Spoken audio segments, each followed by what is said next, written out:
It's little wonder that Australians are feeling negative about the economy when it seems just about every day another company announces job cuts. Today it was the collapse of budget airline Air Australia, plus bad news from Caltex and Billabong. In a moment we'll speak to Victoria's Treasurer Kim Wells, but first a quick look at the changing job market.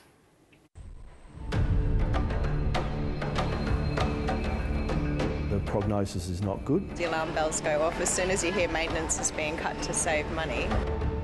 Yesterday, the bad news came from Qantas.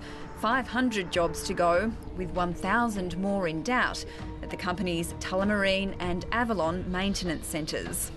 With our dollar likely to stay at sustained high value for the foreseeable future, Australia has become a very high-cost economy.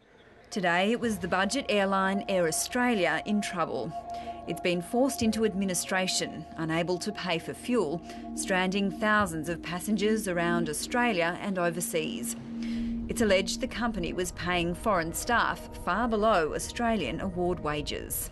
Disappointed, extremely disappointed. The most frustrating thing is no one's here to help us or anything. But it's not just aviation in strife. Energy giant Caltex has announced it may close its Sydney and Brisbane oil refineries, casting doubt over the future of Victoria's 2 oil refineries. The high Australian dollar means it's simply cheaper to import already refined products from Asia. At the same time, the future of Alcoa's Point Henry aluminium smelter remains in doubt. But it's not just heavy industry. Just a few days ago, the ANZ Bank slashed 1,000 jobs, 2/3 in Melbourne. There's continuing concern over the future of Australia's car manufacturing industry. And then there's retail. Surfing brand Billabong announced it will shed 400 jobs worldwide, 80 in Australia. A handful of the company's Victorian shops are set to close. But despite dozens of companies announcing recent job losses, national figures released this week show unemployment has dropped. The reality is that every month many thousands of jobs disappear, but at the same time there are many jobs being created.